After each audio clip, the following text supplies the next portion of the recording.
There are moments when we act almost automatically, as if a hidden part of our mind were making decisions for us. We react with irritation when we wish we could stay calm. We give our attention to what drains us and ignore what strengthens us. And deep down, we feel there's something within us that hasn't been fully understood, as if we were living out a script we never wrote. Carl Jung dedicated much of his life to investigating these inner layers. For him, understanding personality was more than classifying people into categories. It was an effort to uncover what drives us without our awareness. He realized that human behavior isn't random. There's a deep structure that guides our choices, filters how we perceive the world, and shapes how we think, feel, and act. Many of our inner conflicts come from a lack of understanding of this structure. When someone who is introspective is forced to be outgoing, or when someone who thinks in images is expected to operate with concrete data, internal confusion is born. It's not dysfunction. It's a mismatch between who you are and who you're expected to be. And without realizing it, the person begins to drift away from themselves, trying to keep pace with a rhythm that isn't theirs. Jung didn't offer a path to correct anyone, but rather to illuminate what's already present. He believed that each human being has a natural inclination, a personal way of processing life, and that this inclination, far from being a limitation, could be seen as a starting point.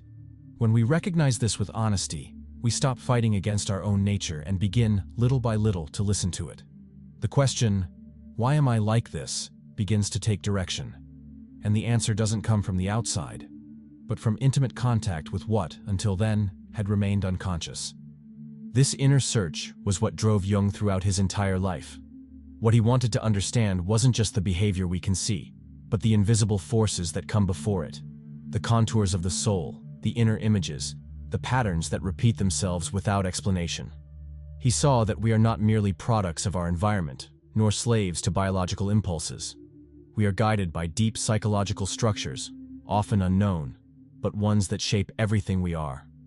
It was through this investigation that Jung developed his theory of psychological types. He didn't view them as fixed labels, but as different ways the mind orients itself in the world. Each person is born with a dominant configuration, a way of perceiving, judging, and relating to both the inner and outer world. When these functions go unrecognized, internal conflicts emerge, nameless frustrations arise, and we're left with a persistent feeling of not fitting in. Jung's goal wasn't to simplify human complexity, but to make it more understandable. He believed that by knowing our psychological structure, we could live with greater clarity and authenticity. Knowing, for example, whether you're guided more by reason or emotion, by the senses or by ideas, is an important step toward freeing yourself from the exhausting effort of trying to be someone you're not. This inner map, he proposed, is based on two core axes: the direction of psychic energy, introversion or extroversion, and the dominant function of consciousness, thinking, feeling, sensing, or intuition. The combination of these two axes gives rise to the various psychological types, which explain not only how we perceive the world, but also how we make decisions, protect ourselves, and grow. But this isn't knowledge meant only to apply to others. The real transformation happens when we look inward with honesty and realize that what we once thought were flaws were often just forgotten and valid ways of being. Today, many people learn about Jung's psychological types through the MBTI, a popular test that categorizes people with 4 letters: INFJ, ESTP, and so on. Although inspired by Jung's theory, the MBTI simplified many important aspects, and because of that, it's common for people to form a limited or superficial view of personality. Jung never proposed fixed labels. To him, the human being is fluid, contradictory, and full of nuance. His theory didn't aim to fit people into boxes, but to reveal how the unconscious expresses itself through consciousness. He did speak of dominant functions, but also of auxiliary functions, inferior ones, compensations, and life stages. He saw the human being as always in motion. The MBTI has value. It helps spread the idea that each person has a natural way of functioning. It can serve as an entry point to self-knowledge, especially when used responsibly. But when taken as an absolute truth, it can limit more than it liberates. The main difference lies in the purpose. While MBTI aims to classify, Jung aimed to integrate.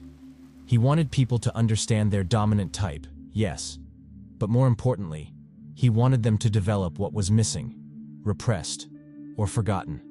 The real purpose of Jung's theory isn't to tell you who you are, but to open the way to everything you can still discover, especially about yourself.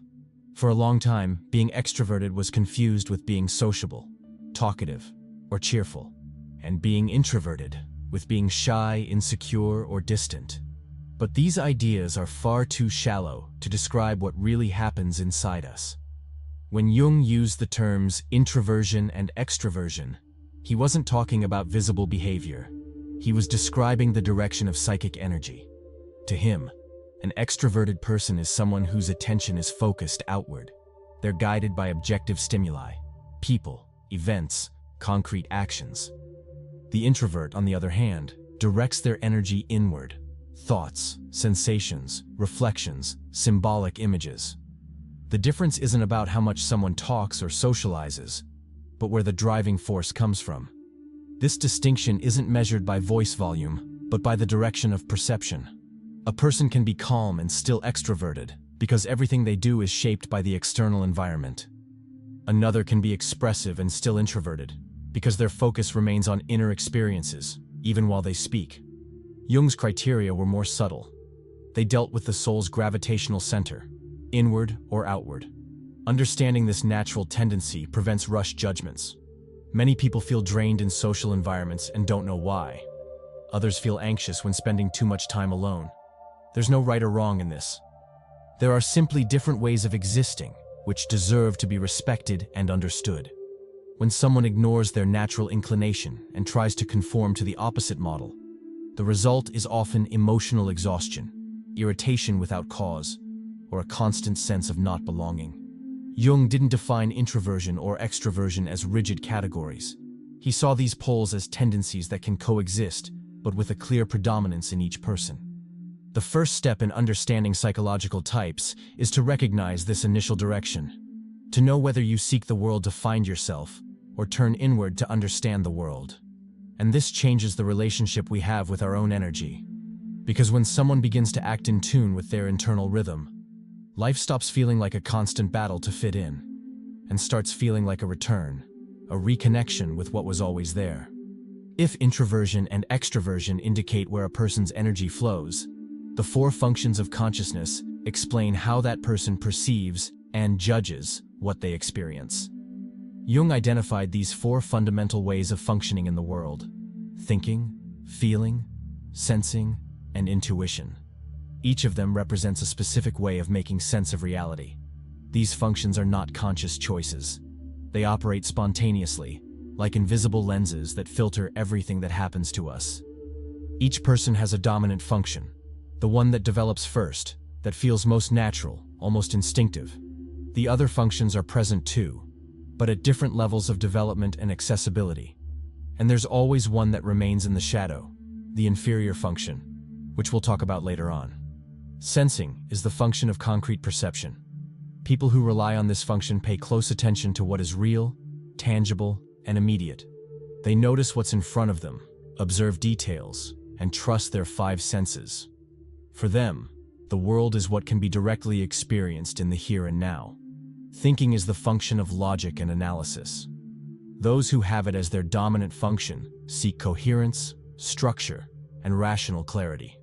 They make decisions based on arguments, principles, and logical connections.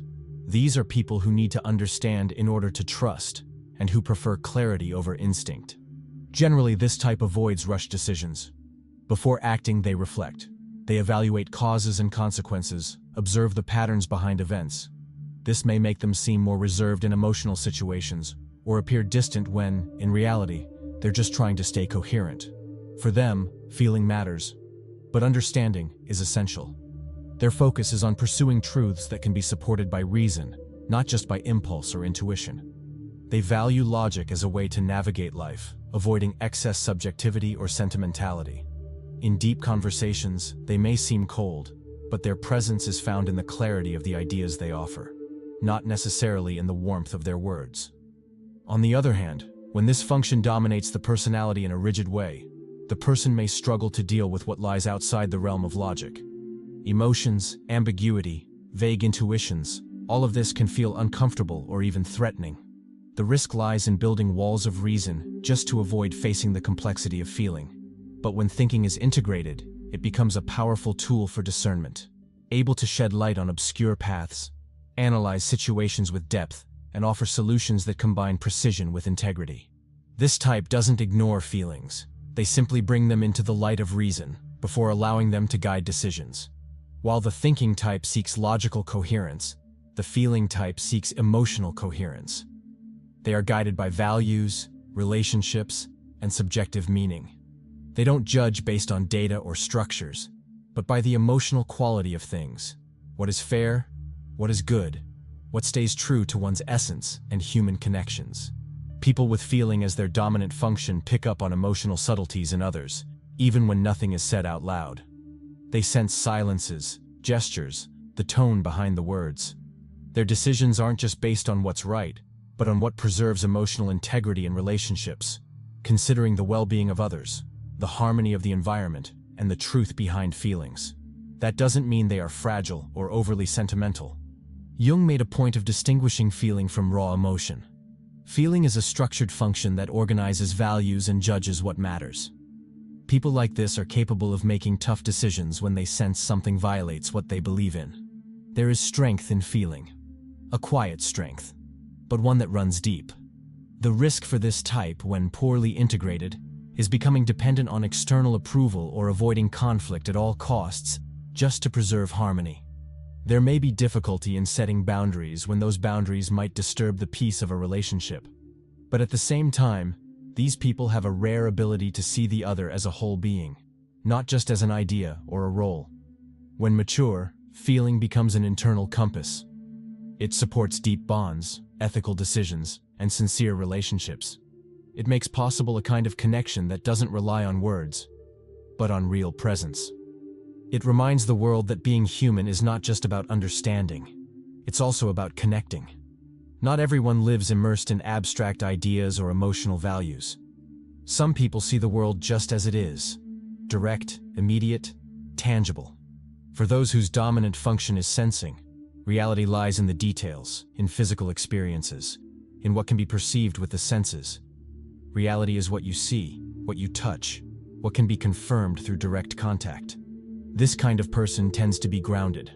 They observe their surroundings attentively, catch subtle changes, notice textures, smells, sounds, facial expressions.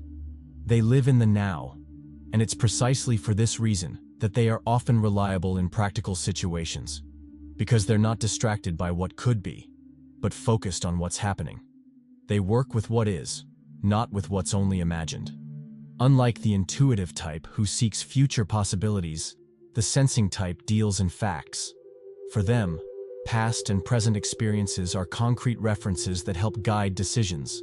They respect processes, trust data, and prefer security over speculation. Not because they fear the unknown, but because they see little sense in straying from what's already clearly in front of them. This type, however, may struggle with what is symbolic or abstract. They might doubt ideas that haven't yet taken shape, or distrust insights that come without evidence. They may seem resistant to change when, in reality, they just need to clearly see the steps ahead before they can move forward. But their strength lies in their solidity and trust in the tangible. They ground the group, bring plans to life, and turn intentions into action. They are the ones who take care of what's around them, who notice the small things that hold everything together. In a world that easily loses itself in the speed of thought, the sensing type reminds us that life happens in the now, in the body, in the moment, in the simple gesture. While the sensing type is guided by what can be seen and touched, the intuitive type is moved by what has yet to be revealed. They see what's behind, within, or still to come. Their perception isn't limited to the concrete. It flows through associations, symbols, and inner imagery. For them, the deepest reality is not what has already been manifested, but what pulses as potential. Those with intuition as their dominant function live connected to the invisible. They pick up on what hasn't been said yet, sense the emotional atmosphere of a room, and anticipate changes before they reveal themselves. Their decisions often seem irrational to others, and even to themselves. but carry a quiet inner coherence that comes from a place that's hard to put into words. This type feels comfortable in the future. They think in terms of visions, ideas, symbolic structures. They imagine possibilities, recognize patterns, invent new paths. The risk is that, by drifting too far from the present, they may become scattered, negligent with details, or disconnected from their body. They may seem absent, disorganized, or overly dreamy, when in truth, they're just operating on a different plane. The intuitive's challenge isn't to abandon their vision, but to learn how to ground it. Because their ideas carry real power, but they only come to life when transformed into action. And the challenge for others is to not dismiss this form of perception, no matter how hard it is to understand. Often, what the intuitive sees before everyone else is only recognized by others once it's already unfolding. The intuitive type is like someone walking with their eyes fixed on the horizon. They don't always notice where they step, but they see what no one else sees. And when they learn to blend that vision with presence and attentiveness, they turn what was once just a hunch into living reality. Within each person, there is a function that develops naturally, the one through which the world becomes understandable, accessible, fluid. This is the dominant function, the central axis of the personality. It organizes how we perceive, judge, and respond to life. Jung believed that from childhood, our consciousness leans on this function, making it an open pathway. At the same time, though, there's an opposite function, less accessible, more unconscious, that acts as a shadow. This is the so-called inferior function, the one we often avoid, deny, or underestimate, but which holds powerful influence over our instinctive reactions and deepest conflicts. For example, someone with thinking as their dominant function may have feeling as their inferior one. In that case, they might live disconnected from their emotions, rationalizing everything to avoid what they don't understand. In contrast, during moments of crisis, those repressed emotions might burst out in ways that are confusing or overwhelming. Likewise, someone who lives through intuition might ignore life's concrete details, neglect their body or natural rhythms. And when life catches up, they suddenly feel ungrounded. For Jung, the path of maturity didn't mean strengthening what's already strong. It meant integrating what's been left behind. The inferior function holds parts of us that haven't yet been nurtured, but that wait patiently for space, recognition, and attention. It isn't a flaw to be corrected, it's territory to be explored. So recognizing this function isn't weakness, it's openness to something that is also yours. This forgotten part, when embraced, stops acting in the shadows and begins to collaborate with your conscious mind. What you lack isn't a defect, it's a direction. And walking toward it requires humility, courage, and time. A lot of people think Jung's 4 types, thinking, feeling, sensing, and intuition, are fixed categories. But Jung went further. He showed that each of these functions can appear in either an introverted or an extroverted form, creating 8 main combinations. And that's where the theory gains real depth. An extroverted thinker, for example, seeks logic and coherence in the outer world, organizing ideas, systems, and social structures. But an introverted thinker seeks coherence within and may seem more introspective, quietly analyzing internal concepts with careful attention. The same goes for feeling. Extroverted feeling is guided by the values of the environment, by social norms, and by others' needs. Introverted feeling, on the other hand, makes decisions based on internal principles, often hidden but deeply rooted. Extroverted sensing lives with the 5 senses wide open to the world, noticing colors, smells, textures, and changes. Introverted sensing is more connected to the internal impressions the world leaves behind. That indescribable feeling something has, even if you don't know why. Extroverted intuition picks up on possibilities in the outer world, future ideas, shifting energies, innovation. It anticipates trends, makes connections, creates. Introverted intuition turns inward, sensing inner meanings, symbolic imagery, invisible truths that emerge in silence. Each of these expressions has its own internal logic, and understanding your combination, your dominant function and its orientation, is like unlocking the code behind your behavior. Not to confine yourself, but to understand yourself. Because often, we're not doing something wrong, we're just operating in a way we hadn't yet fully recognized. For Jung, Understanding your psychological type wasn't the end. It was just the beginning. He never wanted anyone to use these definitions as an excuse to stop evolving. On the contrary, he saw it as the first step toward wholeness. A path where a person stops living on autopilot and begins to listen to the most authentic part of themselves. This path was called individuation, the process of becoming who you truly are, of integrating the scattered pieces of your psyche, of reconciling your inner opposites. Knowing whether you're introverted or extroverted, whether you're guided more by thinking or by feeling, is like turning on a flashlight in a dark room. It doesn't solve everything, but it reveals where the doors, mirrors, pitfalls, and exits are. Throughout life, we're pressured to stray from our essence, to be more practical, more sociable, more emotional, more productive, always more of something that meets someone else's expectations. And in that effort, we drift further away from something very simple: the unique way we experience the world. Individuation is the opposite movement. It begins when we stop running and start listening. When we stop trying to fit in and start asking, with honesty, who am I when no one is watching? And the answer doesn't come from the outside. It slowly emerges as we begin to recognize our patterns, our natural inclinations, our resistances. And most of all, when we also embrace what we've avoided becoming, the inferior function, the shadow, the misunderstood parts. For Jung, self-knowledge was an act of courage, not to define yourself, but to become. It's tempting to want to fit into a definition, to say, I'm an introvert, I'm intuitive, I'm a thinker, and in doing so, give a name to the inner chaos. But Jung warned of the danger of mistaking the map for the territory. The theory of types wasn't meant to confine the soul, but to illuminate its shape. These are starting points. Ways to begin the journey of self-understanding, not ways to reduce yourself. No one is just one type. Within each of us are contradictions, fluctuations, phases. Sometimes we're logical, other times emotional. Sometimes we seek the tangible. At other moments we get lost in the symbolic. The dominant type only points to where we begin, but life invites us to explore even the forgotten places, where what hasn't yet been lived still waits. The truth about who you are doesn't fit in a category, because you are made of layers.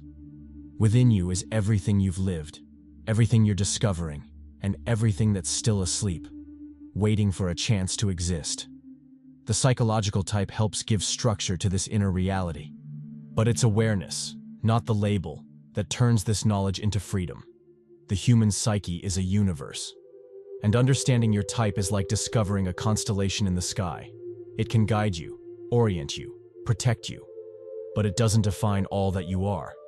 In the end, what Jung invites us to do is live with greater truth. The kind of truth that doesn't come from outside or from others, but from the silence of someone who has finally learned to listen to themselves. If you enjoyed this content, make sure to subscribe to the channel, check out the books I recommend in the pinned comment, and forget everything you just heard in this video.